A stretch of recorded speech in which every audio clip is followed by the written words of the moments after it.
Have you ever wondered how various conditions affect the way we breathe? So in today's video, we are diving into the world of spinal muscular atrophy and exploring an important aspect of the condition, its impact on breathing. But before we get into the details, please give us a like and subscribe to our channel for more insights on health and wellness topics. Why do you think children with SMA have a higher risk of respiratory infections? Let's take a look. These children's respiratory problems are complex and complicated. The respiratory and expiratory muscles, the pharyngeal muscles that regulate upper airway tone, and the abdominal muscle required for coughing are all affected by muscle weakness. Nonetheless, the diaphragm function remains largely intact in contrast to the intercostal muscles. Many clinical manifestations can be seen in restrictive lung disease, which is caused by widespread weakness in the respiratory muscles.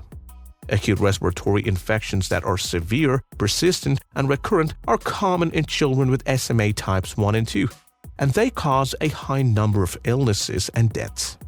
There are a number of explanations for why these kids are more likely to have lower respiratory infections. Ineffective coughing leaves mucus and secretions in the lower airways due to the weakness in the intercostal and abdominal muscles. As a result of atelectasis brought on by bronchial secretion accumulation, infections are more likely. Additionally, lung stiffness impairs respiratory function, which lowers air intake and raises the possibility of mucus retention. Furthermore, movement is restricted by anomalies in the thoracic region, which makes it more difficult to cough effectively. Depending on your child's needs, you need to select a variety of therapies if they have respiratory problems associated with SMA. In order to maintain appropriate lung function and oxygen intake, pulmonary hygiene, also known as pulmonary toilet, includes exercises and therapies that assist in removing mucus and other secretions from the airways. Various methods and approaches are available for pulmonary hygiene. Let's explore these techniques in more detail. Huffing. For this kind of exercise, you have to forcefully exhale through your mouth like you're making fog on a mirror and give yourself a huff. There are 2 ways to do it. Inhale normally, then exhale firmly, or inhale deeply, then release the air quickly. Suction. A suction catheter is a small flexible tube used for suction. It is attached to a device that pulls air through the tube at one end. To remove secretion, the other end is inserted into the airway. The procedure can then take 10 to 15 seconds, but it can be unpleasant. Normally, after every surgery, the catheter is removed and disposed of. Spirometry. To control and strengthen your breathing, use an incentive spirometer. It is a hollow, transparent cylinder to which a flexible tube is fastened. A mouthpiece on the other end of the tube allows you to inhale and exhale. Percussion. Percussion, also referring to the cupping or clapping, is a form of pulmonary hygiene typically done at home with assistance. The standard technique of performing percussion involves pumping the chest or back with a cupped hand, making sure that both lungs are fully covered. This constant touch helps loosen the lung's thick secretions. What do you think are some of the different respiration therapies? Let's see.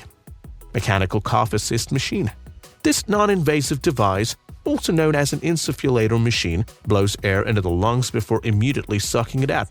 The idea is to simulate a powerful coughing reflex, which increases the amount of mucus produced. Manual cough assistance.